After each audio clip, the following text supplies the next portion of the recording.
ನಿರಂತರ ನೈಜ ಸುದ್ದಿಗಾಗಿ ಜನಪರವಾಣಿ ನ್ಯೂಸ್ ಚಾನೆಲ್ ಅನ್ನು ಲೈಕ್ ಮಾಡಿ, ಶೇರ್ ಮಾಡಿ, ಸಬ್ಸ್ಕ್ರೈಬ್ ಮಾಡಿ, ಪ್ರೋತ್ಸಾಹಿಸಿ. ಇದನ್ನೇ ಅಂತ ಹೇಳ್ಬೋದು, ಆರ್ಡರ್ ಅಂತಾನೆ ಹೇಳ್ಬೋದು. ಕೊಟ್ಟಾಗ ನಮ್ಮ ಬೆಂಗಳೂರು ಮಟ್ಟದಲ್ಲಿ ಕೂಡ ಒಂದು ಶಾಖೆ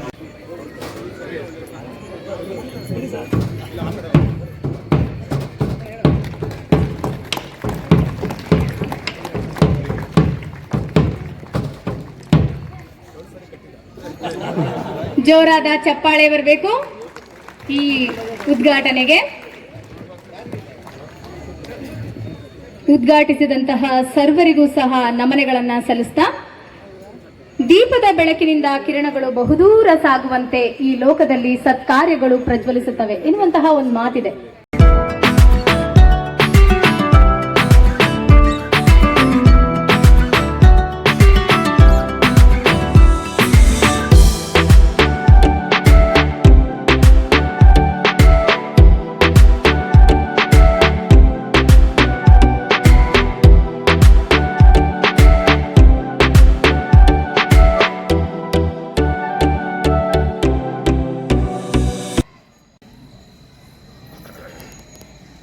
ಯಾವ ಸಮಾಜಕ್ಕೆ ಶಿಕ್ಷಣ ಇಲ್ಲ, ಯಾವ ಸಮಾಜಕ್ಕೆ ಇವು ಅಭಿವೃದ್ಧಿ ಆಗಲಿಕ್ಕೆ ಸಾಧ್ಯ ಆಗೋದಿಲ್ಲ. ಅದಕ್ಕೆ ಹಿಂದುಳಿದ ತಳ ಸಮುದಾಯಗಳು ಆವಾಗವಾಗ ಈ ರೀತಿಯ ಸಮಾವೇಶಗಳನ್ನ ಮಾಡ್ತಾ ಇರಬೇಕು. ನೀವು ಇಲ್ಲಿಯವರೆಗೆ ಈ ರೀತಿಯ ಒಂದು ಸಾಮೂಹಿಕವಾದಂಥ ಸಂಘಟನೆಯನ್ನು ಪ್ರದರ್ಶನ ಮಾಡೋದಿಲ್ಲ, ಅಲ್ಲಿಯವರೆಗೆ ಒಂದು ಜಾಗೃತಿಯ ಸಮಾಜನ ಕಟ್ಟಲಿಕ್ಕೆ ಸಾಧ್ಯ ಆಗೋದಿಲ್ಲ. ಆದರೆ ಒಂದು ನೋವು ಏನಾಗುತ್ತಪ್ಪ ಅಂತ ಹೇಳಿದ್ರೆ, ಇಲ್ಲಿ ಈಶ್ವರಪ್ಪನವ್ರು ಮಾತನಾಡ್ತಾ ಹೇಳಿದರು, ನಾವು ದೇಶ ಅಂತ ಬಂದಾಗ ಎಲ್ಲರೂ ಕೂಡ ಒಂದಾಗ್ತೀವಿ. ಅದು ನಾವು ಯಾರಿಂದಲೂ ಕೂಡ ಕಲಿತುಕೊಳ್ಳುವಂಥ ಅವಶ್ಯಕತೆ ಇಲ್ಲ.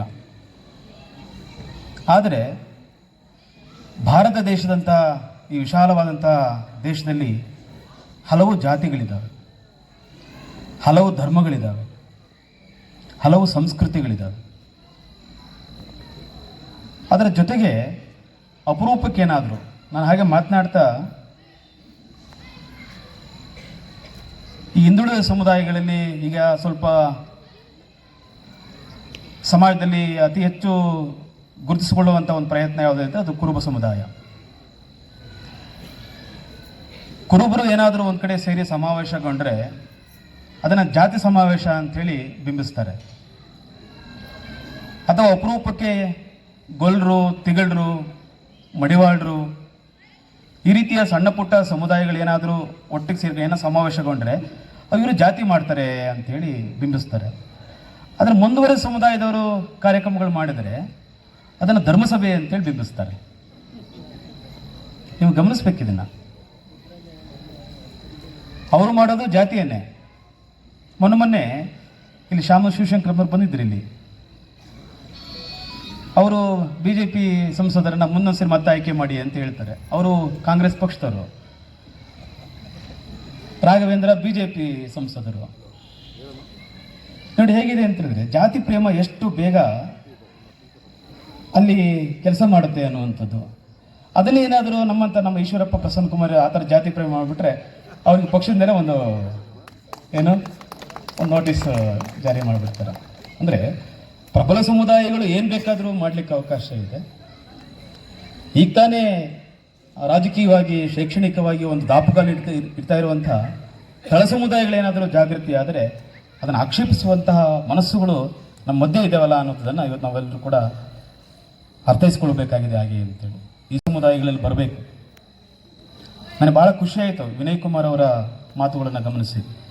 ನೀನೇನು ಯೋಚನೆ ಮಾಡಬೇಡಪ್ಪ, ನಿನ್ನ ಮುಂದೆ ಸಾಗು, ನಿನ್ನ ಹಿಂದೆ ಸಮಾಜ ಇದೆ, ನಿನ್ನ ಹಿಂದೆ ಮಠ ಇದೆ, ನಿನ್ನ ಹಿಂದೆ ಎಲ್ಲ ಶೋಷಿತ ಸಮುದಾಯಗಳ ಕೂಡ ನಿನ್ನ ಪರವಾಗಿ ನಿಂತ್ಕೊಳ್ತವೆ. ಇದು ಖಂಡಿತ ಆಗಬೇಕಿದು. ಕೇವಲ ಒಂದು ಸಮುದಾಯದವರು ರಾಜಕೀಯ ಅಧಿಕಾರವನ್ನು ಹಿಡಿಯೋದಲ್ಲ, ಕೇವಲ ಒಂದು ಸಮುದಾಯದವರು ಉನ್ನತ ಹುದ್ದೆಯಲ್ಲಿ ಇರುವಂಥದ್ದು ಆಗಬಾರ್ದು. ಎಲ್ಲರೂ ಸಮಾನ ಅವಕಾಶಗಳು ಬರಬೇಕು. ಇವತ್ತು ಸಿದ್ದರಾಮಯ್ಯ ಅಂತ ಒಬ್ಬ ಕುರಿ ಕಾಯುವ ಹಿನ್ನೆಲೆಯಲ್ಲಿ ಬಂದಂಥವರು 2 ಬಾರಿ ಮುಖ್ಯಮಂತ್ರಿಗಳಾಗ್ತಾರೆ. ಆದರೆ ನೀವು ಚಪ್ಪಾಳೆ ತಟ್ತೀರ, ನಮ್ಮಲ್ಲೇ ಸೈರಣಿಕೆ ಇಲ್ಲ. ಮೊನ್ನೆ ಒಂದು ಜಾತಿ ಜನಗಣತಿ ವಿಚಾರ ಬಂದಾಗ 67 ಜನ ಶಾಸಕರು ಅದ್ರ ವಿರುದ್ಧ ಸಹಿ ಮಾಡಿಕೊಟ್ರು. ಯಾವುದೇ ಕಾರಣಕ್ಕೂ ನೀವು ಜಾತಿ ಜನಗಣತಿಯನ್ನು ಬಹಿರಂಗಪಡಿಸಬೇಡಿ ಅಂತೇಳಿ. ಇಲ್ಲ, ಸುಮ್ಮನೆ ಹೇಳ್ತೀನಿ ನಾನು. ಆದರೆ 67 ಜನ ಮುಂದುವರೆದಂಥ ಸಮುದಾಯದ ಶಾಸಕರು ಒಂದು ಪತ್ರವನ್ನು ಬರೆದು ಕೊಡ್ತಾರೆ. ಆದರೆ OBC ಮತ್ತು SC ST ಶಾಸಕರು ಬಾಯಿ ಮುಚ್ಚಿ ಸುಮ್ಮನೆ ಇದ್ದಾರೆ. ಇನ್ನೂ ಹಿಂದುಳಿದ ಸಮುದಾಯಗಳಲ್ಲಿ ಒಂದು ರಾಜಕೀಯ ಪ್ರಜ್ಞೆ ಇನ್ನೂ ಸರಿಯಾಗಿ ಗಟ್ಟಿಯಾಗಲಿಲ್ಲ ಅನ್ನೋದನ್ನು ಈ ಮೂಲಕವಾಗಿ ತೋರಿಸ್ಕೊಳ್ಳೋಕೆ ಅವಕಾಶ ಇದೆ ಹಾಗೆ ಅಂತೇಳಿ. ನಾನು ಯಾರನ್ನೂ ದೂಷಿಸ್ತಾ ಇಲ್ಲ. ನಾನು KS ಈಶ್ವರಪ್ಪನವ್ರನ್ನ ನಾನು ತುಂಬ ವಿಶೇಷವಾಗಿ ಗೌರವಿಸ್ತೀನಿ. ಅವ್ರ ಜೊತೆಗೆ ಪ್ರಧಾನಮಂತ್ರಿಗಳು ಫೋನ್ ಮಾಡಿ ಮಾತನಾಡಿದರು. ಒಂದು ಪಕ್ಷನಿಷ್ಠೆ ಸಂಘಟನೆಯ ಮಾತುಗಳನ್ನು ಚಾಚು ತಪ್ಪದೆ ಒಬ್ಬ ಹಿಂದುಳಿದ ಸಮುದಾಯದ ಒಬ್ಬ ನಾಯಕ ಮಾಡ್ತಾನೆ ಅನ್ನುವಂಥದ್ದು ಏನಿದೆಯಲ್ಲ, ಅದು ಭಾಳ ದೊಡ್ಡ ವಿಚಾರ. ಪ್ರಧಾನಮಂತ್ರಿಗಳೇ ಫೋನ್ ಮಾಡಿ ಮಾತನಾಡಿದರು. ಅಂದರೆ ನಮಗೆ ಮಾತ್ರ ಪಕ್ಷನಿಷ್ಠೆ. ನಮ್ಮ ಹೇಳಿದ್ರಲ್ಲಿ ಈಗ ನಮ್ಮ ಸಿದ್ದಪ್ಪನವರು ಹಾಲು ಮತ ಸಮುದಾಯದ ಈ ರಾಜ್ಯದ ಯಾವುದೇ ಅಧಿಕಾರಿಗಳು ಬಹುತೇಕ ತಪ್ಪು ಮಾಡಲ್ಲ. ಬೇರೆ ಅಧಿಕಾರಿಗಳೆಲ್ಲ ತಪ್ಪು ಮಾಡ್ತಾರೆ, ಅವರು ಸೇಫ್ ಆಗಿರ್ತಾರೆ. ನಾವು ಏನು ತಪ್ಪು ಮಾಡಲ್ಲ, ಅದು ನಾವು ಟಾರ್ಗೆಟ್ ಆಗ್ತೀವಿ. ಇದು ಇವತ್ತು ನಡೀತಾ ಇರುವಂಥದ್ದು. ಅದಕ್ಕೆ ರಾಜಕೀಯ ಶಕ್ತಿ ಯಾಕೆ ಬೇಕಪ್ಪ ಅಂದರೆ, ಸ್ವಲ್ಪ ನಮಗೆ ರಾಜಕೀಯ ಶಕ್ತಿ ಇದ್ದರೆ ಸ್ವಲ್ಪ ಏನಾದರೂ ನಮ್ಮಲ್ಲಿ ಬಿಡಿ. ನಮ್ಮಲ್ಲಿ ಭಾಳ ಕಷ್ಟ ಇದೆ, ಭಾರಿ ಕಷ್ಟ ಇದೆ, ಭಾಳ ಕಷ್ಟದ ಪರಿಸ್ಥಿತಿ ಒಳಗಡೆ ಈ ಸಮಾಜ ಐತೆ. ಅದರಿಂದ ನಾನು ಹೇಳುವಂಥದ್ದು, ಅಧಿಕಾರಿಗಳು ನಿಮ್ಮ ಸಂಘಟನೆಯನ್ನು ಗಟ್ಟಿ ಮಾಡಿಕೊಡ್ರಿ.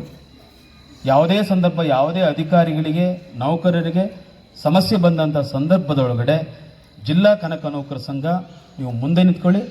ನಾವು ಕೂಡ ಶ್ರೀಮಠ ನಿಮ್ಮ ಜೊತೆಗೆ ಇರ್ತೀವಿ ಅನ್ನುವಂಥ ಮಾತನ್ನು ಕೂಡ ನಾನು ಸಂಘ ಹೇಳಲಿಕ್ಕೆ ಬಯಸ್ತೀನಿ ಹಾಗೆ ಅಂತ.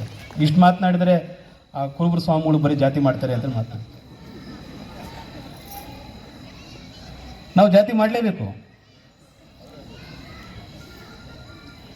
ಅವರು ಅದನ್ನೇ ಮಾಡೋದು.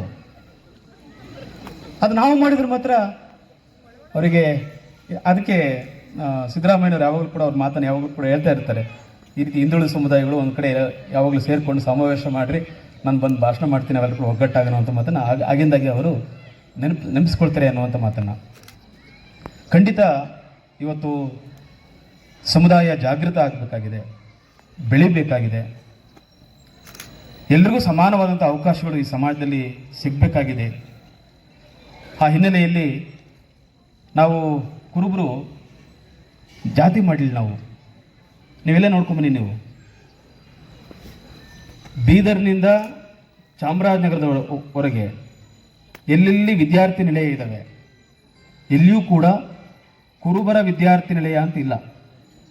ಕುರುಬರ ಸಾರ್ವಜನಿಕ ವಿದ್ಯಾರ್ಥಿ ನಿಲಯ ಅಂತ ಇರುವಂಥದ್ದು.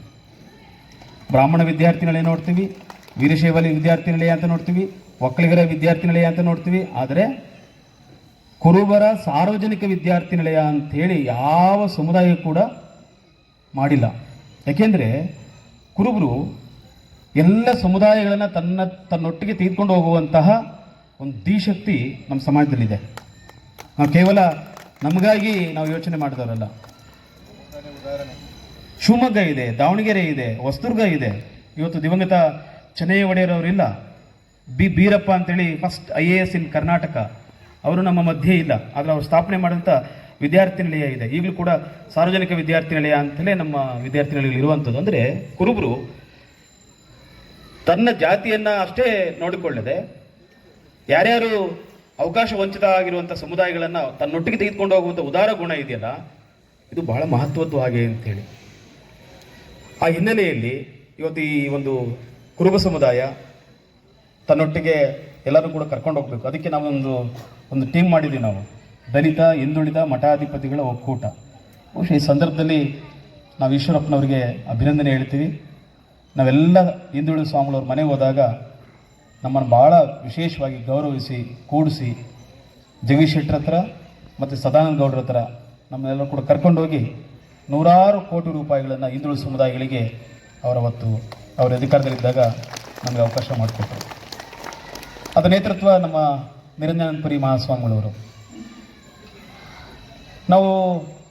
ನಾವೇ ಪ್ರಯತ್ನ ಮಾಡಿದರೆ ಸ್ವಲ್ಪ ಇನ್ನೂ ಹೆಚ್ಚಿನ ಅನುದಾನ ಪಡ್ಕೊಳ್ಬೋದಾಗಿತ್ತು. ನಾವು ಯೋಚನೆ ಮಾಡಿದ್ವಿ, ನಮ್ಮ ಜೊತೆಗೆ ಮಡಿವಾಡ್ರಿದ್ದಾರೆ, ನಮ್ಮ ಜೊತೆಗೆ ಉಪವೀರ ಸಮುದಾಯ ಐತೆ, ಗೊಲ್ರಿದ್ದಾರೆ, ತಿಗಳರಿದ್ದಾರೆ, ನಾಯಕರಿದ್ದಾರೆ, ಬೋವಿ ಸಮಾಜ ಐತೆ. ನಾವೆಲ್ಲರನ್ನೂ ಒಟ್ಟಿಗೆ ತೆಗೆದುಕೊಂಡು ಹೋಗಬೇಕು ಅಂತೇಳಿ ನಾವು ಅವತ್ತು ಅನುದಾನಕ್ಕೆ ಹಿಡಿದು ಕಾಗಿನೆಲೆಗೆ ಕೇವಲ 3 ಕೋಟಿ, ಆದರೆ ಕೊಡಿಸಿದ್ದು 190 ಕೋಟಿ ಎಲ್ಲ ಸಮುದಾಯಗಳಿಗೆ ಕೊಟ್ಟರು. ಯಾಕೆ ಅಂತ ಹೇಳಿದ್ರೆ ಈ ಕೆಲಸ ಆಗಬೇಕು. ಯಾರು ಬಡವರಿದ್ದಾರೆ, ಯಾರು ನಿರ್ಲಕ್ಷ್ಯಕ್ಕೆ ಒಳಗಾಗಿದ್ದಾರೆ ಅಂಥ ಸಮುದಾಯಗಳ ಪರವಾಗಿ ನಿಂತ್ಕೊಳ್ಳುವಂಥ ಒಂದು ದೊಡ್ಡ ಶಕ್ತಿಯನ್ನು ಈ ಸಮುದಾಯಗಳು ಪಡ್ಕೊಳ್ಬೇಕು ಅನ್ನುವಂಥದ್ದು. ಆ ಹಿನ್ನೆಲೆಯಲ್ಲಿ ಈಶ್ವರಪ್ಪನವರು, ಸಿದ್ದರಾಮಯ್ಯನವರು, ವಿಶ್ವನಾಥ್ ಅವರೆಲ್ಲರೂ ಕೂಡ ಆ ಹಿನ್ನೆಲೆಯಲ್ಲಿ ಕೆಲಸ ಮಾಡಿದ್ದಾರೆ. ಹಾಗೆ ಸ್ವಲ್ಪ ಜಾತಿ ಮಾಡಿದ್ರು ನಮ್ಮವರು ಸ್ವಲ್ಪ ರಾಜಕಾರಣಿಗಳು.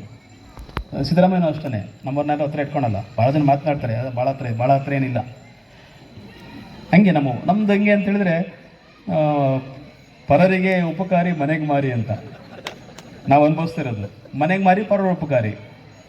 ಆದರೆ ಕೇಳೋದೇನು ಅಂತಂದರೆ 2 ಸರಿ ಮುಖ್ಯಮಂತ್ರಿ ಆದಾಗ ಕುರುಬರು ಭಾಳ ಬೆಳೆದಾರೆ ಅಂತ. ಅವೇನು ಭಾಳ ಏನು ಬೆಳ್ಕೊಂಡಿಲ್ಲ, ಒಬ್ಬೇ ಮಂತ್ರಿ. ಆದರೆ ಅವರು ಮುಖ್ಯಮಂತ್ರಿ ಆದಾಗ ಡಜನ್ ಗಟ್ಟಲೆ ಮಂತ್ರಿಗಳು. ಅವು ಯಾರು ಮಾತಾಡಿದ್ರೆ ಆವಾಗ ಜಾತಿ ಪ್ರಶ್ನೆನೇ ಬರಲ್ಲ.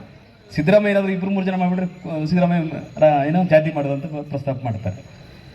ಸೊ ಆದರೆ ನಾನು ಯಾಕೆ ಮಾತು ಹೇಳ್ತೀನಿ ಅಂತಂದರೆ, ಹಾಲು ಮತ ಅನ್ನುವಂಥದ್ದೇ ಭಾಳ ವಿಶೇಷವಾಗಿರುವಂಥದ್ದು. ನಾವು ನೀರು ಕೇಳಿದ್ರೆ ಹಾಲು ಕೊಡೋ ಜನ ನಾವು. ಯಾರಾದರೂ ಬಂದು ಈ ಬಿಜ್ಜಳ ಒಂದು ಸಾರಿ ಸರೂರು ಮಾರ್ಗವಾಗಿ ಅವರ ಸೈನ್ಯ ಹೋಗ್ತಾ ಇತ್ತಂತೆ, ಬಾಯಾರಿಕೆ ಆಗಿದೆ ಅವರಿಗೆ, ಬಿಜ್ಜಳನ ಸೇನೆಗೆ. ಅಲ್ಲಿ ಶಾಂತಮುತ್ತಯ್ಯ ಅನ್ನುವಂಥ ನಮ್ಮ ರೇವಣ ಸಿದ್ದನ ತಂದೆಯವರು, ಅವರಲ್ಲಿ ಕುರಿಗಾಯಿಯವರು ಕುರಿ ಕಾಯ್ತಾ ಇದ್ದಾರಂತೆ. ಅವ್ರು ಹೋಗಿ ಬಿಜ್ಜಳನ ಎಲ್ಲ ಸೈನಿಕರು ನೀರು ಕೇಳ್ತಾರೆ, ನಮ್ಗೆ ತುಂಬ ದಣಿವಾಗಿದೆ, ನೀರು ಕೊಡು ಅಂತ. ಅವ್ರು ಏನು ಮಾಡಿದ್ರು ಗೊತ್ತೇನು, ಪಕ್ಕದ ಕರ್ಕೊಂಡೋಗಿ ಅಲ್ಲಿ ಹಾಲುಗೊಳ ಅಂತ ಒಂದು ಇದಿದೆ, ಹಾಲುಗೊಳ ಇದೆ, ಅಲ್ಲಿಗೆ ಕುರಿ ಹಾಲನ್ನು ಹಿಂಡ್ಬಿಟ್ಟು ಎಲ್ರಿಗೂ ಹಾಲು ಕೊಟ್ರಂತೆ.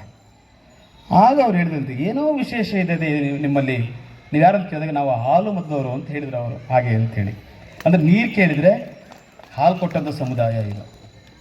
ಸೊ ಅದರಿಂದ ಈ ಸಮುದಾಯಗಳು ಕೂಡ ಬೆಳಿಬೇಕಾಗಿದೆ. ಈ ಸಮುದಾಯದ ನಾಯಕರುಗಳು, ಈ ಸಮುದಾಯದ ವಿದ್ಯಾರ್ಥಿಗಳು. ಇವತ್ತು ಹೊನ್ನಾಳಿಯಿಂದ ಉಮಾಪತಿ ಬಂದಿದ್ದಾರೆ. ಉಮಾಪತಿಯವರೇ, ನಿಮ್ಮೂರಿಂದ ಒಬ್ಬರು ಬೆಳಿಗ್ಗೆ MBBS ವಿದ್ಯಾರ್ಥಿ ನನ್ನ ಹತ್ರ ಬಂದಿದ್ದರು. ಅವನಿಗೆ ಮೆಡಿಕಲ್ ಸೀಟ್ ಸಿಕ್ಕಿದೆ ತುಮಕೂರಿನಲ್ಲಿ, ಆದರೆ ಫೀಸ್ ಕಟ್ಟೋಕ್ಕೆ ಹಣ ಇಲ್ಲ. ಅವ್ರ ತಂದೆ ಕೂಲಿ ಮಾಡ್ತಾರೆ, 3,80,000 ರೂಪಾಯಿ ಹಣ ಬೇಕೀಗ. ಅವ್ರು ನನ್ನ ಹತ್ರ ಬಂದರೆ, ನಾನು ಭಾಳ ಶ್ರೀಮಂತ ಏನಲ್ಲ, ನನಗೆ ಜಮೀನಿಲ್ಲ, ನೌಕರಿ ಇಲ್ಲ, ಏನು ಕೊಡ, ನಮ್ಮದೊಂದು ಭಿಕ್ಷಾ ಪಾತ್ರ ನನ್ನ ಜೊತೆಗೆ ಐತೆ. ನೀವು ದಾವಣಗೆರೆ ಮತ್ತು ಶಿವಮೊಗ್ಗ ಈ ಭಾಗದ ಬಂಧುಗಳು ಒಂದು 3,80,000 ರೂಪಾಯಿನ ಏನಾದರೂ ನನ್ನ ಜೋಳಿಗೆ ಕೊಟ್ಟರೆ ನಾನು ಆ ಹಣನ ಹುಡುಗನಿಗೆ ಕೊಡ್ತೀನಿ.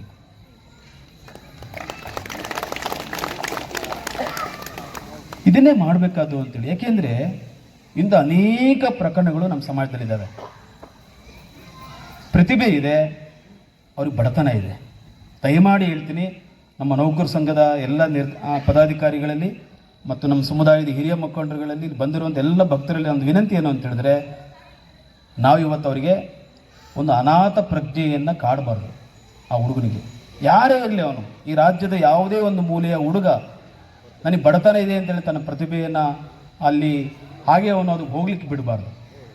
ಆ ಹುಡುಗನ ನಾವು ಹೇಳಬೇಕು, ಒಂದು ಆತ್ಮಸ್ಥೈರ್ಯವನ್ನು ನಾವು ತುಂಬಬೇಕು, ನಾವು ಒಂದು ಆತ್ಮವಿಶ್ವಾಸ ನಾವು ತುಂಬಬೇಕು. ಹೇ ಹುಡುಗ, ನೀನು ಓದಯ್ಯ, ನಿಮ್ಮ ಹಿಂದೆ ನಾವು ಸಮಾಜ ಐತೆ, ಮಠ ಐತೆ ಅನ್ನುವಂಥ ಒಂದು ಆತ್ಮವಿಶ್ವಾಸವನ್ನು ನಾವು ಹುಡುಗನಲ್ಲಿ ಮೂಡಿಸಿದ್ರೆ ಇಂಥ ನೂರಾರು ಡಾಕ್ಟರ್ಗಳು, ಇಂಜಿನಿಯರ್ಗಳು ನಮ್ಮ ಸಮಾಜದಲ್ಲಿ ಬರಲಿಕ್ಕೆ ಅವಕಾಶ ಆಗ್ತವೆ. ಆ ಪ್ರತಿಭೆಗಳು ಅಲ್ಲೇ ಕಮರಿ ಹೋಗೋದಿಲ್ಲ. ಇದನ್ನು ನಾವು ಮಾಡಬೇಕಾಗಿದೆ ಪ್ರಾಮಾಣಿಕವಾಗಿ. ನಾನು ಪ್ರವಾಸ ಮಾಡ್ತಿದ್ದೀನಿ, ನೋಡ್ತಾ ಇದ್ದೀನಿ. ನಾನು ಪೆಟ್ರೋಲ್ ಬಂಕ್ ಇರೋರು 2,000 ರೂಪಾಯಿ ಕೊಟ್ಟರು ನನಗೆ. ಅವನು ಡಬಲ್ ಪೆಟ್ರೋಲ್ ಬಂಕ್ ಇದೆ, 2 ಪೆಟ್ರೋಲ್ ಬಂಕ್ ಇದೆ. ಆದರೆ 4-5 ಕುರಿ ಮರಿ ಇಟ್ಕೊಂಡಿರುವಂಥ ಹೆಣ್ಮಗಳು 2,000 ರೂಪಾಯಿ ಕೊಟ್ಟಳು. ನಾನು ಹೇಳಿದೆ, ಅವನಿಗಂತ ನೀನೇ ಶ್ರೀಮಂತೆ, ಭಗವಂತ ನಿನಗೆ ಶ್ರೀಮಂತಿಕೆ ಕೊಟ್ಬಿಟ್ಟಿದ್ದು ನೀನು ಹಂಗೆ ಆಗ್ಬಿಟ್ಟಿದ್ದಾನೆ ಗೊತ್ತಿಲ್ಲ, ಅದಕ್ಕೆ ನಿನ್ನ ಹೀಗೆ ಇಟ್ಟಿದ್ದೇನೆ ಅಂಥೇಳಿ ನಾನು ಆ ತಾಯಿ ಜೊತೆಗೆ ತಮಾಷೆಯಾಗಿ ಮಾತನಾಡಿದಾಗೆ ಅಂತೇಳಿ. ಇವತ್ತು ಸಿರಿಬಂದ ಕಾಲಕ್ಕೆ ಕರೆದು ದಾನವ ಮಾಡುವಂಥ ಕನಕದಾಸರು ಹೇಳಿರುವಂಥದ್ದು. ದಯಮಾಡಿ ನಮ್ಮ ಕನಕ ನೌಕರರ ಬಂಧುಗಳು ನಾವೇನೂ ಮಾಡೋದು ಬೇಡ, ಯಾವುದೋ ಕಟ್ಟಡ ಕಟ್ತೀವಿ ಇನ್ನೇನೋ ಮಾಡ್ತೀವಿ ಅನ್ನೋದು ಬೇಡ. ಯಾರು ನಮ್ಮನ್ನು ಆಶ್ರಯಿಸಿ ಅವರ ವಿದ್ಯಾರ್ಥಿ ಬೆಳವಣಿಗೆಗೆ ಹಣಕಾಸನ್ನು ಕೇಳಲಿಕ್ಕೆ ಬರ್ತಾರೆ, ಆ ಸಂದರ್ಭದೊಳಗಡೆ ನೀವು ದಯಮಾಡಿ ಅವರನ್ನು ನಿರ್ಲಕ್ಷ್ಯ ಮಾಡಬೇಡಿ, ಅವ್ರಿಗೆ ಆಶ್ರಯ ಕೊಡಿ. ನಿಮ್ಗೆ ಎಷ್ಟಾದಷ್ಟು ಕೈಲಾದ ಸಹಕಾರನ ಮಾಡುವಂಥ ಒಂದು ವ್ಯವಸ್ಥೆ ನಿರ್ಮಾಣ ಮಾಡ್ಕೊಳ್ಳೋ ಸಾಧ್ಯ ಆದರೆ ಅದಕ್ಕೊಂದು ಬೇಕಾದ್ರೆ ಒಂದು ಆರ್ಥಿಕ ಫಂಡನ್ನು, ಒಂದು ರಿಸರ್ವೇಷನ್ ಫಂಡ್, ಒಂದು ರಿಸರ್ವ್ ಫಂಡನ್ನು ಇಡಲಿಕ್ಕೆ ಅವಕಾಶ ಮಾಡಿರಿ. ಒಂದು ಎಫ್ ಡಿ ಮಾಡಿರ್ಬೇಕಾರೆ ಒಂದು 2 ಕೋಟಿನೋ 3 ಕೋಟಿನೋ ಎಫ್ ಡಿ ಮಾಡಿ ಬರೋ ಬಡ್ಡಿಯಲ್ಲಿ ಎಲ್ಲ ರೀತಿಯ ಮಕ್ಕಳನ್ನ ಕೊಡಲಿಕ್ಕೆ ಅವಕಾಶ ಆಗಲಿ. ಈ ರೀತಿ ಒಂದು ಪ್ರಯತ್ನಗಳು ನಮ್ಮ ಸಮಾಜದಲ್ಲಿ ಆಗಲಿ. ಅದು ಜಿಲ್ಲಾ ಕುರುಬರ ಸಂಘ ಇರ್ಬೋದು, ಕನಕ ನೌಕರರ ಸಂಘ ಇರ್ಬೋದು, ಅಥವಾ ಮಠ ಇರ್ಬೋದು. ನಮ್ಮ ಹತ್ರ ಅನೇಕ ಜನ ಬರ್ತಾರೆ, ಪತ್ರ ಬರೀತಾರೆ. ಇನ್ನು ಅನೇಕ ಜನ ಈ ರೀತಿಯ ಸಂಕಷ್ಟದಲ್ಲಿ ಸಮಾಜ ಐತೆ. ಸೊ ಅದರಿಂದ ಸಂಕಷ್ಟದಲ್ಲಿರುವಂಥ ಸಮುದಾಯದ ವಿದ್ಯಾರ್ಥಿಗಳಿಗೆ ನಾವು ಆಶ್ರಯ ಆಗಬೇಕು ಅನ್ನುವಂಥದ್ದನ್ನು ನಾವು ಯಾವತ್ತೂ ಕೂಡ ಮರಿಬಾರ್ದು ಅನ್ನುವಂಥ ಮಾತನ್ನು ಸೂಚ್ಯವಾಗಿ ಈ ಸಂದರ್ಭದಲ್ಲಿ ಪ್ರಸ್ತಾಪ ಮಾಡಿ 17ರಲ್ಲಿ ಪ್ರಾರಂಭ ಆದಂಥ ಈ ಸಂಘಟನೆ ಕುಂಠಿತ ಆಯಿತು ಅಂತೇಳಿ.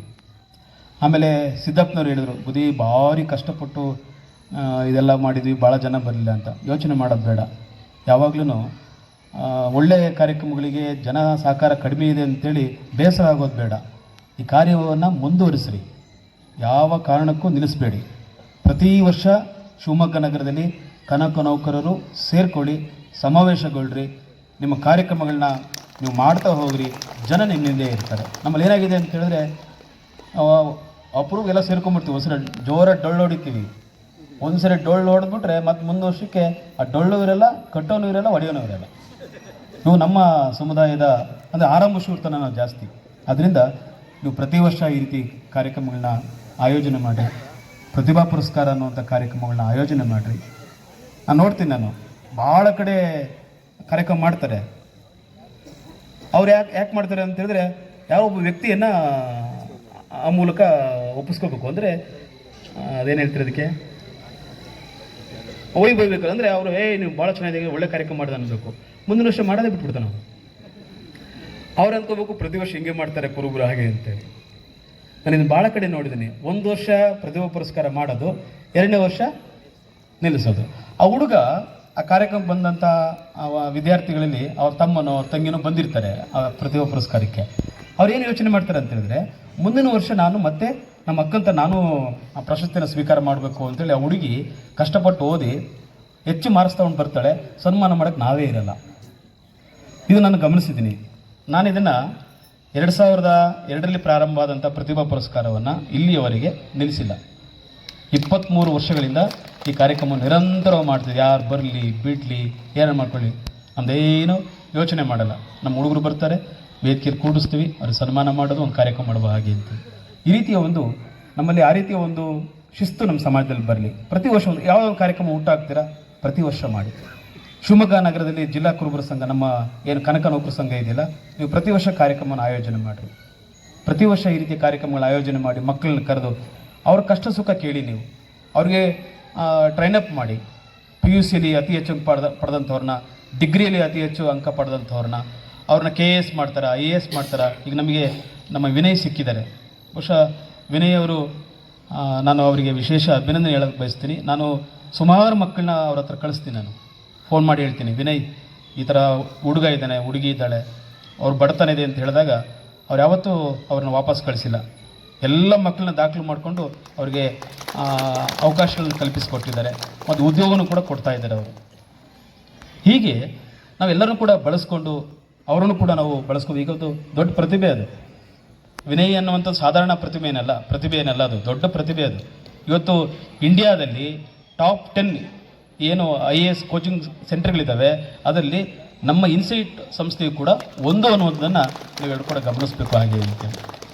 ಇವತ್ತು ಅಂಥ ಒಂದು ಪ್ರತಿಭೆ ನಮ್ಮ ದಾವಣಗೆರೆ ಹಳ್ಳಿಯಲ್ಲೇ ಇತ್ತು ಅನ್ನೋದಾದರೆ ಅವರು ರಾಜಕೀಯ ಪ್ರವೇಶ ಮಾಡೋಕ್ಕೆ ಬಂದಿದ್ದಾರೆ. ಅದು ಈಶ್ವರಪ್ಪನವರು ಕೂಡ ತೊಂದರೆ ಏನಿಲ್ಲ, ನೀವು BJP ಪಕ್ಷದಾದರೂ ಕೂಡ ಅವ್ರನ್ನ ಚೆನ್ನಾಗಿರಪ್ಪ ಅಂತೇಳಿ ಆರೈಕೆ ಮಾಡಲಿಕ್ಕೆ ಏನು ಸಮಸ್ಯೆ ಏನಿಲ್ಲ, ಒಳ್ಳೆಯದಾಗಲಿ ಅಂತೇಳಿ ಅವರು ಕೂಡ ಹಿರಿಯರು ಆಶೀರ್ವಾದ ಮಾಡಿದ್ದಾರೆ. ಅವ್ರು ಯಾಕಪ್ಪ ಬರೋಕ್ಕೋದೆ ಅಂತ ಹೇಳಿದ್ದಾರೆ. ಆದರೆ ಆ ಕಾಲ ಒಂದು ಕಾಲ ಇತ್ತು. ನಮಗೆ ನಮ್ಮ ದಾವಣಗೆರೆ ಚೆನ್ನೈ ಒಡೆಯರು ನಮ್ಮೂರಿಗೆ ಬರೋರು ತಾಳಿಕಟ್ಟೆಗೆ. ನಮ್ಮೂರಿಗೆ ಬಂದಾಗ ಇಡೀ ಗ್ರಾಮದ ಜನ ಅವ್ರನ್ನ ಸ್ವಾಗತ ಮಾಡಿ ಎಲ್ಲ ಮನೆಗೆ 100, 200, 500 ಕಾಣಿಕೆಲ್ಲ ಇಟ್ಬಿಟ್ಟು ನಮಸ್ಕಾರ ಮಾಡಿ ಓಟ್ ಹಾಕೋರು. ಅಂಥ ಕಾಲ ಈಗಿದೆಯೇನು? ಈಗೇನಿಲ್ಲ. ಇವ್ರು ಬಂದು ದುಡ್ಡು ಕೊಟ್ರೇ ಇವ್ರು ಮನೆ ಬಿಟ್ಟು ಓಟ್ ಹಾಕಕ್ಕೆ ಬರ್ತಾರೆ. ಅಂಥ ಪರಿಸ್ಥಿತಿ ಒಳಗಡೆ ನಮ್ಮ ವಿನಯ್ ರಾಜಕಾರಣಕ್ಕೆ ಬಂದರೆ ಧೃತಿಗೆಡೋದು ಬೇಡ. ಹಣಕ್ಕೆ ಮಹತ್ವ ಕೊಡುವಂಥ ಜನ ಏನಿಲ್ಲ. ನಿಮ್ಮ ಕೆಲಸಕ್ಕೆ, ನಿಮ್ಮ ಗುಣಕ್ಕೆ ಖಂಡಿತ ಜನರ ಮಧ್ಯೆ ಇರಬೇಕು. ಯಾವುದೇ ಒಬ್ಬ ಜನನಾಯಕ ಜನರ ಮಧ್ಯೆ ಇದ್ದಾಗ ಖಂಡಿತ ಬೆಳೀಲಿಕ್ಕೆ ಅವಕಾಶ ಇದೆ. ಆ ಹಿನ್ನೆಲೆಯಲ್ಲಿ ನಮ್ಮ ವಿನಯ್ ಕುಮಾರ್ ಅವರು ಪ್ರಯತ್ನ ಮಾಡಿದ್ದಾರೆ. ಅವ್ರು ಹೇಳಿದರು, ನಾನು ಈ ಕಾರ್ಯಕ್ರಮನ ರಾಜಕೀಯ ಇದಾಗಿ ಮಾತನಾಡ್ತೀನಿ, ಯಾರು ಬೇಸರ ಮಾಡ್ಬೋದು, ಏನು ತೊಂದರೆ ಇಲ್ಲ, ರಾಜಕೀಯನೇ ಮಾತಾಡಬೇಕು. ರಾಜಕೀಯವಾಗಿ ಮಾತಾಡಿದ್ರೇ ನಮ್ಮ ಜನಕ್ಕೆ ಸ್ವಲ್ಪ ರಾಜಕೀಯ ಪ್ರಜ್ಞೆ ಬರೋದಿಲ್ಲ, ಅಂದರೆ ಬರೋದಿಲ್ಲ. ನೀನು ಭಯಪಟ್ಬಿಟ್ರೆ ಮತ್ತೆ ಯಾರು ಮಾತಾಡೋಲ್ಲ. ಆಮೇಲೆ ಮಾತನಾಡಬೇಕು, ಧೈರ್ಯವಾಗಿ ಮಾತನಾಡಿ. ಇಲ್ಲೇನು ನಾವೇನು ಯಾರನ್ನು ಕೂಡ ದ್ವೇಷಿಸ್ತಾ ಇಲ್ಲ. ನಾವು ಕೂಡ ಈ ಸಮುದಾಯದ ಒಂದು ಭಾಗ. ನಮಗೂ ಎಲ್ಲ ರೀತಿಯ ಅವಕಾಶಗಳು ಬೇಕು ಅನ್ನೋದರಲ್ಲಿ ನಾವು ಹೋರಾಟ ಮಾಡೋದರಲ್ಲಾಗಲಿ ಕೇಳೋದರಲ್ಲಿ ಯಾವುದೇ ತಪ್ಪಿಲ್ಲ ಅನ್ನುವಂಥ ಮಾತನ್ನು ಈ ಸಂದರ್ಭದಲ್ಲಿ ಪ್ರಸ್ತಾಪ ಮಾಡಿ, ಇವತ್ತೇನು ಬಹಳ ವರ್ಷಗಳ ನಂತರ ನೀವೆಲ್ಲರೂ ಕೂಡ ಒಟ್ಟಿಗೆ ಸೇರ್ಕೊಂಡಿದ್ದೀರಾ. ಇಲ್ಲೊಂದು ಕನಕ ಭವನ ಆಗಬೇಕು ಹಾಗೆ ಅಂತೇಳಿ ಏನು ಪ್ರಯತ್ನ ಏನೈತಲ್ಲ ಅದನ್ನು ಮುಂದುವರಿಸ್ರಿ. ಈಶ್ವರಪ್ಪನವರು ಅದಕ್ಕೆ ಸಹಕಾರ ಮಾಡ್ತಾರೆ. ಈಗ ಸಿದ್ದರಾಮಯ್ಯನವರು ಮಾರ್ಚ್ ನಂತರ ಸ್ವಲ್ಪ ಅವರೂ ಅನುದಾನ ಕೊಡಲಿಕ್ಕೆ ಮುಂದಾಗ್ತಾರೆ ಅಂತೇಳಿ ಭಾವಿಸ್ಕೊಳ್ತೀನಿ. ಆ ಹಿನ್ನೆಲೆಯಲ್ಲಿ ಶಿವಮೊಗ್ಗದ ಎಲ್ಲ ಒಂದು ನಿಯೋಗ ಮುಖ್ಯಮಂತ್ರಿಗಳನ್ನ ಭೇಟಿ ಮಾಡಿ ಸಮುದಾಯ ಭವನದ ಮುಂದೆ ಚರ್ಚೆ ಮಾಡಿರಿ. ಅವರು ಕೂಡ ಸಹಕಾರ ಮಾಡ್ತಾರೆ. ನೀವು ಕೂಡ ಸ್ವಲ್ಪ ಬಂಧುಗಳು ಸಹಕಾರ ಮಾಡಿದರೆ ಒಂದು ಒಳ್ಳೆಯ ಸಮುದಾಯ ಭವನ ಕಟ್ಟುವಂಥ ಆಲೋಚನೆ ಸಮಾಜದಲ್ಲಿ ಆಗಲಿ ಎನ್ನುವಂಥ ಮಾತನ್ನು ಈ ಸಂದರ್ಭದಲ್ಲಿ ಪ್ರಸ್ತಾಪ ಮಾಡಿ, ನೀವೆಲ್ಲರಿಗೂ ವಿಶೇಷವಾಗಿರುವಂಥ ಅಭಿನಂದನೆಗಳನ್ನು ಈ ಸಂದರ್ಭದಲ್ಲಿ ಪ್ರಸ್ತಾಪ ಮಾಡಿ, ನಾವು ಶಿವಮೊಗ್ಗ ನಗರದಲ್ಲಿ ಪ್ರವಾಸ ಮಾಡಿದ್ವಿ. ಗ್ರಾಮಾಂತರ ಎಲ್ಲ ಚಿಕ್ಕನಾಗಿನಲ್ಲಿ ತಿಪ್ಪರೆಲ್ಲ ಮಾಡ್ತೀನಿ. ನಗರ ಪ್ರದೇಶದ ಸಮಾಜದವರು ಕಾರ್ಯಕ್ರಮಕ್ಕೆ ಹೆಚ್ಚು ಆಸಕ್ತಿ ಇಲ್ಲ. ಗ್ರಾಮಾಂತರದ್ದು ಭಾಳ ಆಸಕ್ತಿ ಇದ್ದಾರೆ. ನಿಜವಾಗ್ಲೂ ನಮ್ಮ ಜೋಳಿಗೆ ತುಂಬಿಸ್ತಂಥವ್ರು ಗ್ರಾಮೀಣ ಪ್ರದೇಶದ ಬಡವರು. ನಮ್ಮ ಜೋಳಿಗೆ ಚೆನ್ನಾಗಿ ಅವರೆಲ್ಲರೂ ಕೂಡ ಏನು ಸ್ವಾಮಿಗಳೇನು ಒಳ್ಳೆ ಕೆಲಸ ಮಾಡ್ತಾರಪ್ಪ ತುಂಬಣ ಅಂತೇಳಿ. ನಗರ ಪ್ರದೇಶ ಸ್ವಲ್ಪ ಇದು ಮಾಡ್ತೀರಾ. ನಗರ ಪ್ರದೇಶದ ಬಂಧುಗಳು ಕೂಡ ಸ್ವಲ್ಪ ನೀವು ಜಾಗೃತರಾಗ್ರಿ. ಸಭಾ ವೇದಿಕೆ ಬಹಳ ಜನ ದಾಸೋಹ ವೇದಿಕೆಯಲ್ಲಿ ಇರ್ತಾರೆ, ಈ ಸಭಾ ವೇದಿಕೆಯಲ್ಲಿ ಇರೋದಿಲ್ಲ. ಅದಕ್ಕೆ ಒಂದು ಸುಭಾಷಿತ, ಅನ್ನೇನ ಕ್ಷಣಿಕಾ ತೃಪ್ತಿ ಯಾವ ಜೀವಂಚ ವಿದ್ಯೆಯ. ಜ್ಞಾನ ಇದೆಯಲ್ಲ ಅದಕ್ಕೆ ಯಾವಾಗಲೂ ಹಸಿವಾಗೋದಿಲ್ಲ, ಅದು ನೀವು ಇರೋವರೆಗೂ ಕೂಡ ನಿಮ್ಮ ಜೊತೆಗೆ ಇರುತ್ತೆ. ಈ ಅನ್ನ ಇದೆಯಲ್ಲ ಬೆಳಗ್ಗೆ ಊಟ ಮಾಡಿ ಮತ್ತು ಸಾಯಂಕಾಲ ಮತ್ತೆ ಹಸಿವಾಗುತ್ತೆ, ಮತ್ತು ಊಟ ಮಾಡಲೇಬೇಕು. ನಮ್ಮ ಜನ ಹೆಂಗಪ್ಪ ಅಂತ ಹೇಳಿದ್ರೆ ದಾಸೋಹಕ್ಕೆ ಹೆಚ್ಚು ಆದ್ಯತೆ ಕೊಡ್ತಾರೆ, ಜ್ಞಾನಕ್ಕೆ ಆದ್ಯತೆ ಕೊಡೋದು. ಅದಕ್ಕೆ ನಾನು ಮಾತನಾಡ್ತಾ ಹೇಳ್ತಾ ಇರ್ತೀನಿ, ಹೆಚ್ಚು ಹೆಚ್ಚು ದೇವಾಲಯಗಳ ಸ್ಥಾಪನೆಗಿಂತ ವಿದ್ಯಾಲಯಗಳ ಕಡೆ ಸ್ಥಾಪನೆಗೆ ನಮ್ಮ ಮುಂದಾಗಬೇಕಾಗಿದೆ ಸಮಾಜ. ಇವತ್ತೊಂದು ಹೇಳಿಕೆ ನೋಡಿದೆ ನಾನು, ತಿರುಪತಿ ತಿರುಮಲ ಸಂಸ್ಥೆಯವರು ಒಂದು ಹೇಳಿಕೆ ಮಾಡಿದ್ದಾರೆ. ಅವರು ಎಲ್ಲೆಲ್ಲಿ ಹಿಂದುಳಿದ ಸಮುದಾಯಗಳು ಮತ್ತು ದಲಿತರು ವಾಸ ಇರುವಂಥ ಸ್ಥಳಗಳಲ್ಲಿ ಹೆಚ್ಚು ದೇವಾಲಯಗಳನ್ನು ಕಟ್ಟಿ ಅಲ್ಲಿ ಪ್ರಚಾರ ಮಾಡಬೇಕು, ಧಾರ್ಮಿಕ ಕಾರ್ಯಕ್ರಮಗಳು ಮಾಡಬೇಕು ಅಂತೇಳಿ ಅವರು ಚರ್ಚೆ ಮಾಡಿದ್ದಾರೆ. ಇರೋ ದೇವಸ್ಥಾನಗಳು ಸಾಕು, ಏನು ದೇವಸ್ಥಾನ ಇದಾವಲ್ಲ ಅವಕ್ಕೆ ಸರಿಯಾಗಿ ದೀಪ ಧೂಪ ನೈವೇದ್ಯ ಎಲ್ಲ ಕೊಟ್ಬಿಟ್ರೆ ಅವು ತೃಪ್ತಿಯಾಗಿರ್ತವೆ. ಸಾವಿರಾರು ದೇವಸ್ಥಾನಗಳ ಅವಶ್ಯಕತೆ ಇಲ್ಲ, ಸಾವಿರಾರು ವಿದ್ಯಾಲಯಗಳ ಅವಶ್ಯಕತೆ ಇದೆ. ಯಾರಿಗೆ? ಹಿಂದುಳಿದ ಶೋಷಿತ ಸಮುದಾಯಗಳಿಗೆ ಅಂತೇಳಿ. ಅದಕ್ಕಿಂತ ಕುರುಬರು ಭಾಳ ದೇವಸ್ಥಾನ ಕಟ್ತೀರ. ಕರ್ನಾಟಕದಲ್ಲಿ ಒಂದು 3000 ದೇವಸ್ಥಾನ ಇದ್ದಾವೆ. ಕುರುಬರವೇ 3000 ದೇವಸ್ಥಾನಗಳಿದ್ದಾವೆ. ಏನಾದರೂ ಕುರುಬರು ಒಳ್ಳೆ ದೊಡ್ಡ ಮನಸ್ಸು ಮಾಡಿ ಆ 3000 ದೇವಸ್ಥಾನ ಪಕ್ಕದಲ್ಲಿ ಒಂದು ಶಾಲೆ ಕಟ್ಬಿಟ್ರೆ 3000 ವಿದ್ಯಾಸಂಸ್ಥೆಗಳಾಗ್ತವೆ. ಎಷ್ಟು ಜನಕ್ಕೆ ವಿದ್ಯೆ ಕೊಡೋಕ್ಕಾಗಲ್ಲ, ಎಷ್ಟು ಜನಕ್ಕೆ ಉದ್ಯೋಗ ಕೊಡೋಕ್ಕಾಗಲ್ಲ. ನಾವು ದೇವಾಲಯಗಳಿಗೆ ಆದ್ಯತೆ ಕೊಟ್ವಿ, ವಿದ್ಯಾಲಯಗಳಿಗೆ ಆದ್ಯತೆ ಕೊಡಲಿಲ್ಲ. ಅದಕ್ಕೆ ನಾನು ಹೇಳುವಂಥದ್ದು ಭಕ್ತಿ ಮತ್ತು ಜ್ಞಾನ ಎರಡಕ್ಕೂ ಆದ್ಯತೆ ಕೊಡಿ. ಭಕ್ತಿಯೂ ಬೇಕು, ಜ್ಞಾನವೂ ಬೇಕು. ಜ್ಞಾನ ಮತ್ತು ಭಕ್ತಿ ಎರಡೂ ಮೈಗೂಡಿಕೊಂಡ್ರೆ ಈ ಸಮುದಾಯ ಬೆಳವಣಿಗೆ ಸಾಧ್ಯ ಆಗುತ್ತೆ ಅನ್ನೋಂಥ ಮಾತನ್ನು ಸಾಂಕೇತಿಕವಾಗಿ ಹೇಳಿ ನಿಮ್ಮೆಲ್ರಿಗೂ ಶುಭ ಕೋರಿ, ನಮ್ಮ ಇಲ್ಲಿ ಮಲ್ಲೇಶಪ್ಪನವ್ರು ಬಂದಿದ್ದಾರೆ, ಅವರಿಗೆ ಒಂದು ವಿಶೇಷವಾದಂಥ ಜೋರಾಗಿ ಚಪ್ಪಾಳೆ ತಟ್ಟಿ ಅವರಿಗೆ ಅಭಿನಂದನೆ ಹೇಳಬೇಕು. ಸಂಗೊಳ್ಳಿ ರಾಯಣ್ಣ ಅಭಿವೃದ್ಧಿ ಪ್ರಾಧಿಕಾರದ ಅವರು ಕಮಿಷನರಾಗಿ, ಕಾಗಿನೆಲೆ ಪ್ರಾಧಿಕಾರದ ಕಮಿಷನರಾಗಿ ಇವತ್ತು ಮುಖ್ಯಮಂತ್ರಿಗಳ ವಿಶೇಷ ಅಧಿಕಾರಿಯಾಗಿ ಕೆಲಸ ಮಾಡ್ತಾ ಇದ್ದಾರೆ. ಅವರೇ ಒಂದು ಕನಕ ಮಾರ್ಗ ಅಂತೇಳಿ ಒಂದು ಚಲನಚಿತ್ರವನ್ನು ಈಗಾಗಲೇ ಸಿದ್ಧಗೊಳಿಸಿದ್ದಾರೆ. ಅದು ಕನಕ ಮಾರ್ಗ ಅಂತೇಳಿ. ನೀವು ಶಿವಮೊಗ್ಗದಲ್ಲಿ ಒಂದು ಶೋನ ಇಲ್ಲಿ ಮಾಡಲಿಕ್ಕೆ ಅವಕಾಶ ಮಾಡಿಕೊಡ್ರಿ. ಅದು ಇವತ್ತೇ ಮಾಡ್ಬೋದಿತ್ತು, ಚೆನ್ನಾಗಿತ್ತು ಇವತ್ತು. ಅದನ್ನು ಭಾಳ ಚೆನ್ನಾಗಿದೆ. ಅದು ಆ ವಿದ್ಯಾರ್ಥಿಗಳು ಒಂದು ನಾಟಕವನ್ನು ಮಾಡಿರುವಂಥದ್ದು, ಅಭಿನಯ ಮಾಡಿರುವಂಥದ್ದು ನಾವು ನೋಡಿದ್ವಿ. ಅದನ್ನ ನಮ್ಮ ನಿರಂಜನ ಸ್ವಾಮೀಜಿಯವರು ಅಭಿನಯ ಮಾಡಿದ್ದಾರೆ, ನೀವು ನೋಡ್ಬೇಕು ಅದನ್ನು. ಭಾಳ ಚೆನ್ನಾಗಿ ಅವರು ಭಾಳ ಚೆನ್ನಾಗಿ ಅಭಿನಯ, ನಮ್ಗೆ ಗೊತ್ತಿರಲಿಲ್ಲ ಅಷ್ಟು ಚೆನ್ನಾಗಿ ಅಭಿನಯ ಮಾಡ್ತಾರೆ. ಅವ್ರಿಗೆ ಮಾತೇ ಕೊಟ್ಟಿಲ್ಲ ಮಲ್ಲೇಶಪ್ಪ, ಸ್ವಾಮಿಗಳು ಮಾತು ಕೊಡ್ಬೇಕಾಯ್ತು ನೀನಲ್ಲಿ. ಸ್ವಾಮಿಗಳು ಮಾತಿಲ್ಲ ಅಲ್ಲಿ, ಕಂಬಳಿ ಹಾಕ್ಕೊಂಡು ಬರ್ತಾರೆ, ಆ ಹುಡುಗನ್ನ ಮುಟ್ಟಿ ಹೋಗ್ತಾರೆ ಅಷ್ಟೇ ಅದರಲ್ಲಿರುವಂಥದ್ದು. ತುಂಬ ಚೆನ್ನಾಗಿ ಮೂಡಿ ಬಂದಿದೆ. ನಾವಂತೂ ನೋಡ್ತಾ ನಿಜವಾಗ್ಲೂ ಕಣ್ಣಲ್ಲಿ ನೀರು ಬರೋ ಥರ ಆ ಸನ್ನಿವೇಶಗಳಿದ್ದಾವೆ. ದುಃಖ ಆಗುತ್ತೆ. ಕನಕದಾಸರ ಆ ಒಂದು ಜೀವನವನ್ನು, ಅವರ ಒಂದು ಚರಿತ್ರೆಯನ್ನು ತುಂಬ ಚೆನ್ನಾಗಿ ಅವರು ಕಟ್ಟಿಕೊಟ್ಟಿದ್ದಾರೆ ನಮ್ಮ ಮಲ್ಲೇಶಪ್ಪನವರು. ಅವ್ರದ್ದೇ ಆದಂಥ ಒಂದು ಕನಕ ಮಾರ್ಗ ಅನ್ನುವಂಥದ್ದು, ಅದನ್ನು ಇಲ್ಲಿ ಒಂದು ಶೋ ಮಾಡಲಿಕ್ಕೆ ಅವಕಾಶ ಇದೆ. ದಯಮಾಡಿ ಕನಕ ನೌಕರರು ಮತ್ತು ಸಮಾಜದವರು ಒಂದು ಶೋವನ್ನು ಏರ್ಪಾಡು ಮಾಡಿ ಎಲ್ಲರೂ ಬಂದು ಕನಕ ಮಾರ್ಗವನ್ನು ನೋಡಿ, ನಾನು ಕೂಡ ಅವತ್ತು ಬಂದು ಕನಕ ಮಾರ್ಗವನ್ನು ನಿಮ್ಮ ಜೊತೆ ಮತ್ತೊಂದು ಸಾರಿ ವೀಕ್ಷಣೆ ಮಾಡ್ತೀನಿ ಅನ್ನೋಂಥ ಮಾತನ್ನು ಅಷ್ಟೇ ಈ ಸಂದರ್ಭದಲ್ಲಿ ಹೇಳಿ ನಿಮ್ಮೆಲ್ಲರಿಗೂ ಶುಭ ಕೋರಿ ನಾನು ಮಾತು ಮುಗಿಸ್ತೀನಿ. ನಮಸ್ಕಾರ. ನಮ್ಮ ಸಂಘದ ವತಿಯಿಂದ ಸನ್ಮಾನ್ಯ ಶ್ರೀ KS ಈಶ್ವರಪ್ಪನವರಿಗೆ ಸನ್ಮಾನವನ್ನು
ಈ ಒಂದು ಆಡಳಿತ ಮಂಡಳಿಯ ಅಧ್ಯಕ್ಷರಾದ ಸಿದ್ದಪ್ಪ ಮತ್ತು ಅವರ ತಂಡದವರಿಗೆ ನಾನು ನಿಮ್ಮ ಪ್ರಯತ್ನ ಯಶಸ್ವಿ ಆಗಲಿ ಅಂತ ಶುಭವನ್ನು ಕೋರೋದಕ್ಕೆ ಇಷ್ಟಪಡ್ತೇನೆ.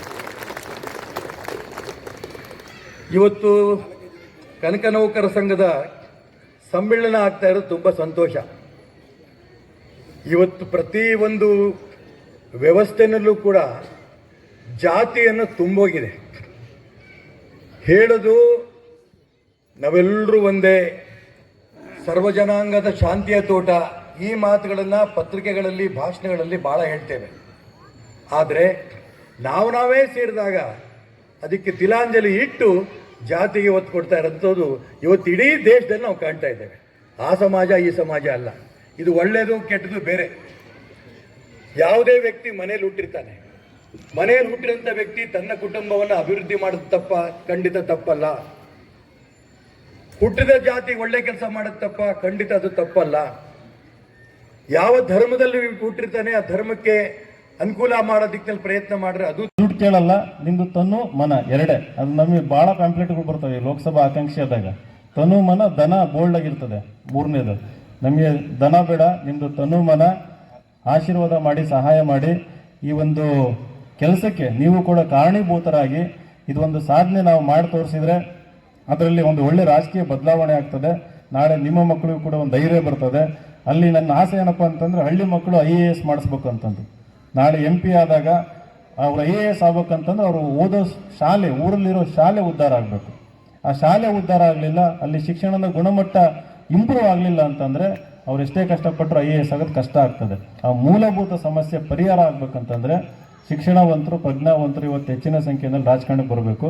ಆ ನಿಟ್ಟಿನಲ್ಲಿ ನಾನು ಬಂದಿದ್ದೀನಿ. ಇವತ್ತು ನಾನು ಕರೆದು ನನಗೆ ಒಂದು ಒಳ್ಳೆ ವೇದಿಕೆ ಕೊಟ್ಟು ನನಗೆ ಮಾತನಾಡೋಕ್ಕೆ ಅವಕಾಶ ಮಾಡಿಕೊಟ್ಟಿದ್ದೀರಿ. ನಿಮ್ಮನ್ನು ಮರೆಯಲ್ಲ ನಾವು. ಹಾಗಾಗಿ ಧನ್ಯವಾದ ಹೇಳ್ತಾ ನಾನು ಮಾತು ಮುಗಿಸ್ತೀನಿ. ನಮಸ್ಕಾರ.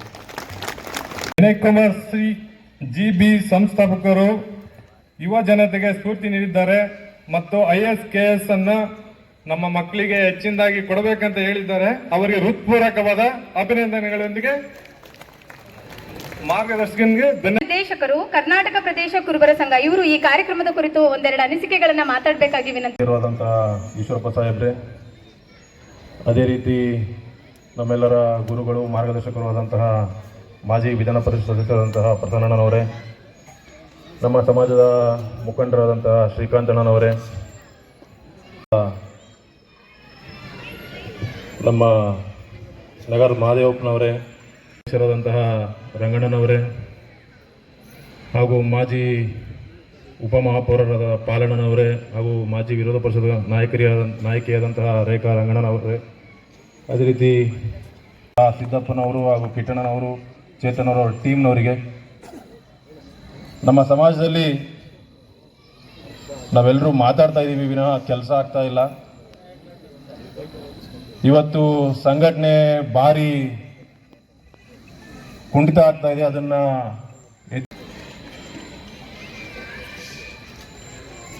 ಅದೇ ರೀತಿ ನಮ್ಮ ಸಮಾಜದವರು ಎಲ್ಲರೂ ಕೂಡ ಒಗ್ಗಟ್ಟಾಗಬೇಕು. ಈಗ ನಾವು ನೋಡ್ತಾ ಇದೀವಿ ಎಲ್ಲ ಸಮಾಜದವರು ಒಗ್ಗಟ್ಟಾಗ್ತಾ ಇದ್ದಾರೆ, ಆದರೆ ನಮ್ಮ ಸಮಾಜದವರು ಒಗ್ಗಟ್ಟಾಗ್ತಾ ಇಲ್ಲ.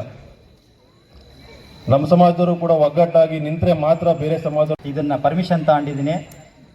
ಪರಮ ಪೂಜ್ಯ ಈಶ್ವರಾನಂದಪುರಿ ಸ್ವಾಮಿಗಳಿಗೆ ನಮಸ್ಕರಿಸುತ್ತಾ ನಮ್ಮ ಸಮಾಜದ ಹಿರಿಯರಾದ ಈಶ್ವರಪ್ಪ ಸಾಹೇಬರು ಮತ್ತು ಶ್ರೀಕಾಂತ್ ಅಣ್ಣ ಮತ್ತು ನಮ್ಮ ಪ್ರಸನ್ನ ಕುಮಾರ್ ಸಾಹೇಬರು, ನಗರದ ಮಾದೇವಪ್ಪರವರಿಗೆ ಇಷ್ಟಪಡ್ತೇನೆ. ನಾವು ಈ ಸಂಘವನ್ನು ರಚನೆ ಮಾಡಿದ್ದು ಒಂದೇ ಕಾರಣಕ್ಕೆ, ನಮ್ಮ ಸಮಾಜದಲ್ಲಿರ್ತಕ್ಕಂಥ ಶೈಕ್ಷಣಿಕವಾಗಿ ಮುಂದುವರಿಬೇಕು. ಅದಕ್ಕೆ ಆರ್ಥಿಕವಾಗಿ ಯಾರು ಆರ್ಥಿಕವಾಗಿ ಯಾರು ಹಿಂದುಳಿದಿದ್ದಾರೋ ಅವರಿಗೆ ನಾವು ನೌಕರರು ಸ್ವಲ್ಪ ಹಣವನ್ನು ಸೇರಿಸಿ, ಈಗ ಹೆಂಗೆ ವಿನಯ್ ಕುಮಾರ್ ಅವರು ಈ ಇನ್ಸ್ಟಿಟ್ಯೂಟ್ನಲ್ಲಿ IAS ತರಬೇತಿ ಕೊಡ್ತಾ ಇದ್ದಾರಲ್ಲ, ಅಂಥ ಮಕ್ಕಳನ್ನಲ್ಲಿ ಸೇರಿಸಿ ನಾವು ಕ್ರೋಢೀಕರಣ ಮಾಡಿ ನಮ್ಮ ಮಕ್ಕಳನ್ನ IAS ಮಾಡಲಿಕ್ಕೆ ಸಹಾಯ ಮಾಡಬೇಕು. ಹಾಗೆ ನಮ್ಮ ಎಲ್ಲ ಸಮುದಾಯಗಳು ಶೈಕ್ಷಣಿಕವಾಗಿ ಮುಂದುವರೆದಿದ್ದಾವೆ. ನಮ್ಮ ಸ್ವಾಮೀಜಿಗಳು IAS ಕೇಂದ್ರವನ್ನು ಮತ್ತು KS ತರಬೇತಿ ಕೇಂದ್ರಗಳನ್ನು ಯಾಕೆ ಮಾಡಿದಾರಪ್ಪ ಅಂದರೆ, ವರ್ಷಕ್ಕೆ 2-3 ಮಕ್ಕಳು IAS KS ಮಾಡಿದರೆ ತಾಲೂಕಲ್ಲಿ ಮತ್ತು ಜಿಲ್ಲೆಯಲ್ಲಿ ಅವರು ಪೋಸ್ಟಿಂಗ್ ಆಗುತ್ತೆ. ಇಡೀ ಆ ಜಿಲ್ಲೆಯಲ್ಲಿರ್ತಕ್ಕಂಥ ನಮ್ಮ ಸಮಾಜದ ಹಿಂದುಳಿದ ಮಕ್ಕಳು, ಶೈಕ್ಷಣಿಕವಾಗಿ ಮುಂದಿರ್ತಕ್ಕಂಥ ಮಕ್ಕಳಿಗೆ ಸಹಾಯ ಮಾಡ್ಬೋದು ಅನ್ನೋದು ನಮ್ಮ ಸ್ವಾಮೀಜಿಗಳ ಮುಂದಾಲೋಚನೆ. ಹಾಗೆ ಸರ್, ನಾವು ಮೆಂಬರ್ಶಿಪ್ ಮಾಡಕ್ಕೆ ಹೋದಾಗ, ನಮ್ಮ ಸಂಘಟನೆಯನ್ನು ರಚನೆ ಮಾಡಕ್ಕೆ ಹೋದಾಗ ಎಲ್ಲರೂ ಕೇಳೋದೇನು, ನಮಗೆ ಈ ಸಂಘದಿಂದ ಏನಾಗುತ್ತೆ, ಏನು ಲಾಭ ಇದೆ, ಇದು ಎಲ್ಲರೂ ಕೇಳಿದ್ದಿದೆ ಮಾತು. ಮತ್ತು ಭಯ, ನಾವು ಅಲ್ಲಿ ಗುರ್ಸ್ಕೊಂಡ್ರೆ ಇವ್ರ ಕಡೆ ನಿಷ್ಠೂರ ಆಗ್ತೀವಿ, ಇವ್ರ ಕಡೆ ನಿಷ್ಠೂರ ಆಗ್ತೀವಿ ಅಂತ. ನೋಡಿ, ಇವತ್ತು ಈ ವೇದಿಕೆ ಮೇಲೆ ನಮ್ಮ ಸಮಾಜದ ಎಲ್ಲ ಮುಖಂಡರನ್ನ ಸೇರಿಸಿದ್ದೀವಿ. ಕಾರಣ ಇಷ್ಟೇ, ನಾವಿವತ್ತು ಶಿವಮೊಗ್ಗದಲ್ಲಿ ನಿರ್ಭೀತಿಯಿಂದ ಕೆಲಸ ಮಾಡ್ತಾ ಇದ್ದೀವಿ ಅಂದರೆ ನೀವು ಹೇಳ್ಬೋದು ನಮಗೆ ಯಾರಿಂದನೂ ಉಪಕಾರ ಇಲ್ಲ ಅಂತೀರಿ. ಆದರೆ ನಾವಿವತ್ತು ನಿರ್ಭೀತಿಯಿಂದ ಕೆಲಸ ಮಾಡ್ತಾ ಇದ್ದೀವಿ ಅಂದರೆ ಈ ವೇದಿಕೆಯ ಮೇಲೆ ಇರ್ತಕ್ಕಂಥ ಎಲ್ಲ ನಮ್ಮ ಸಮಾಜದ ಮುಖಂಡರಿರೋದಕ್ಕೆ ನಾವು ಗಟ್ಟಿಯಾಗಿ ನಿಂತಿರ್ತಕ್ಕಂಥದ್ದು. ಇಲ್ದಿದ್ರೆ ನಮ್ಮನ್ನು ಏನೇನು ಮಾಡ್ತಿದ್ರೆ ಗೊತ್ತಿಲ್ಲ. ಖಂಡಿತ ಇದು ಸತ್ಯದ ಮಾತು ಸರ್. ಇದು ವೇದಿಕೆಯಲ್ಲಿ ನಾನು ಕಡಾಖಂಡಿತವಾಗಿ ಹೇಳ್ತಾ ಇದ್ದೀನಿ, ಸತ್ಯ ಮಾತು ಸರ್. ಮತ್ತೆ ನಮ್ಮ ನೌಕರ ಸಂಘದಿಂದ ಬಂದಾಗ ಸರ್, ನಮ್ಮ ಕೈ ಹಿಡೀರಿ. ನಾವು ಹಾಲು ಮತದವರು ಖಂಡಿತವಾಗಿ ಪ್ರಾಮಾಣಿಕವಾಗಿ ನೌಕರರು ಕೆಲಸ ಮಾಡ್ತೀವಿ. ನಾವು ಎಲ್ಲೂ ತಪ್ಪು ಮಾಡಿರೋದಿಲ್ಲ, ಆದರೂ ನಮಗೆ ಶಿಕ್ಷೆ ಆಗ್ತದೆ. ಅಂತ ಸಂದರ್ಭದಲ್ಲಿ ಸರ್, ನಿಮ್ಮ ಹತ್ರ ಬಂದಾಗ ನಿಮ್ಮ ಜೊತೆ ಇದೀವಿ ಕಣಪ್ಪ, ನಿಮ್ಮನ್ನು ನಾವು ಸೇಫ್ ಮಾಡ್ತೀವಿ ಅಂತ ಒಂದು ಆಶ್ವಾಸನೆ ನಾವು ಕೇಳ್ತಾ ಇರೋದು ಬಿಟ್ಟರೆ ಸರ್, ಇನ್ಯಾವುದೇ ರೀತಿಯಾದಂಥ ನಿಮ್ಮಿಂದ ಕೇಳಲ್ಲ. ನಮ್ಮ ಸಮಾಜದಲ್ಲಿ ಹಿಂದುಳಿದ ಆರ್ಥಿಕವಾಗಿ ಮುಂದುವರಿಸಲಿಕ್ಕೆ ನಾವು ಸಂಘ ಇದೆ ಅಂತ ಹೇಳ್ತಾ, ಈ ಸಭೆಯಲ್ಲಿ ನನಗೊಂದೆರಡು ಮಾತಾಡಲಿಕ್ಕೆ ಅವಕಾಶ ಮಾಡಿಕೊಟ್ಟ ತಮ್ಮೆಲ್ಲರಿಗೂ ಒಂದಿಷ್ಟು ಸರ್. ಜೈ ಹಿಂದ್ ಸರ್, ಜೈ ಕರ್ನಾಟಕ. ಅಧ್ಯಕ್ಷೀಯ ನುಡಿಗಳ ಮೂಲಕ ಸಂಘದ ಕಾರ್ಯಯೋಜನೆಗಳ ಕುರಿತು, ಸಂಘ ನಿರ್ವಹಿಸಬೇಕಾದ ಜವಾಬ್ದಾರಿಗಳ ಕುರಿತು ಸಂಕ್ಷಿಪ್ತವಾಗಿ ತಿಳಿಸಿದಂತಹ ಕ್ರಿಯಾಶೀಲ ಅಧ್ಯಕ್ಷರಾದಂತಹ ಶ್ರೀಯುತ ಸಿದ್ದಪ್ಪ ಹೆಚ್ ಇವರಿಗೆ ವಂದನೆಗಳು.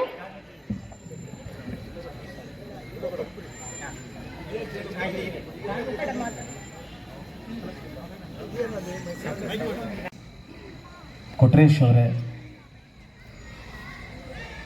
ರಂಗನಾಥ್ ಅವರ ಜೊತೆ ಕಲಾವಿದ ಭವನಶಂಕರ ಅವರು, ಸೌಮ್ಯ ಮೇಡಮ್, ಎಲ್ಲರ ಮುಖಾಂತರ ಕನಕಕಲಾ ವೈಭವ. ಇರತಂಕ ಜಾಲಿ ಹೋದ ಮೇಲೆ ಖಾಲಿ, ಇರತಂಕ ಜಾಲಿ ಹೋದ ಮೇಲೆ ಖಾಲಿ, ಊರಿಗೊಂದು ಊಟ ಮನೆಗೊಂದು ಫೋಟೋ, ಇಷ್ಟೇ ಜೀವನ. ಡಿಂಬದಲ್ಲಿ ಇರುವ ಜೀವ ಕಂಬಸೂತ್ರಗೊಂಬೆಯಂತೆ, ಡಿಂಬದಲ್ಲಿ ಇರುವ ಜೀವ ಕಂಬಸೂತ್ರಗೊಂಬೆಯಂತೆ, ಎಂದಿಗಾದರೊಂದು ದಿನ ಸಾವು ತಪ್ಪದು ಮನುಜ, ಸಾವು ತಪ್ಪದು ಮನುಜ, ಸಾವು ತಪ್ಪದು. ಹುಟ್ಟುತ್ತಂತೆ ಆಡಿ ಹೋಯಿತು ಹಾಲು ಗುಳ್ಳೆ ಹೊಡೆಯಿತು, ಗುಳ್ಳೆ ಹೊಡೆದು ತೆರನು ಕಾಣ ಶಾರ್ದಾಟ ಜೀವ ಕಂಬಸೂತ್ರ ಗೊಂಬೆಯಂತೆ ಒಂದಿಗಾದರೊಂದು ದಿನ ಸಾವುತಪ್ಪದು. ಹೆಣ್ಣುವನ್ನು ಮಣ್ಣು ಮೂರು ತನ್ನಲ್ಲಿದ್ದು ಕಾಣಲಿಲ್ಲ, ಹೆಣ್ಣುವನ್ನು ಮಣ್ಣು ಮೂರು ತನ್ನಲ್ಲಿದ್ದು ಕಾಣಲಿಲ್ಲ. ಅಣ್ಣ ತಮ್ಮ ತಾಯಿ ತಂದೆ ಬಯಸಲಾಗದು, ದಿಮ್ಮದಲ್ಲಿ ಇರುವ ಜೀವ ಕಂಬಸೂತ್ರ ಗೊಂಬೆಯಂತೆ ಎಂದಿಗಾದರೊಂದು ದಿನ ಸಾವುತಪ್ಪದು. ಮನುಜ ಸಾವುತಪ್ಪದು, ಮನುಜ ಸಾವುತಪ್ಪದು. ಗುರುವಿನ ಗುಲಾಮನಾಗುವ ತನಕ ದೊರೆಯದಣ್ಣ ಮುಕುತಿ. ಗುರುವಿನ ಗುಲಾಮನಾಗುವ ತನಕ ದೊರೆಯದಣ್ಣ ಮುಕುತಿ. ಆರು ಮುಗಿಸಿದರೇನು, ಆರು ಓದಿದರೇನು, ನೂರಾರು ಪುರಾಣವ ಮುಗಿಸಿದರೇನು, ಸಾರ ನ್ಯಾಯ ಕಥೆ ಕೇಳಿದರೇನು, ವೀರನಂತೆ ತಾತಿರುಗಿದರೇನು, ಸಾರ ನ್ಯಾಯ ಕಥೆ ಕೇಳಿದರೇನು, ವೀರನಂತೆ ತಾತಿರುಗಿದರೇನು. ಗುರುವಿನ ಗುಲಾಮನಾಗುವ ತನಕ ದೊರೆಯದಣ್ಣ ಮುಕುತಿ. ಗುರುವಿನ ಗುಲಾಮನಾಗುವ ತನಕ ದೊರೆಯದಣ್ಣ ಮುಕುತಿ. ಇದನ್ನೇ ಅಂತ ಹೇಳ್ಬೋದು, ಆರ್ಡರ್ ಅಂತಾನೆ ಹೇಳ್ಬೋದು. ಕೊಟ್ಟಾಗ ನಮ್ಮ ಬೆಂಗಳೂರು ಮಟ್ಟದಲ್ಲೂ ಕೂಡ ಒಂದು ಶಾಖೆ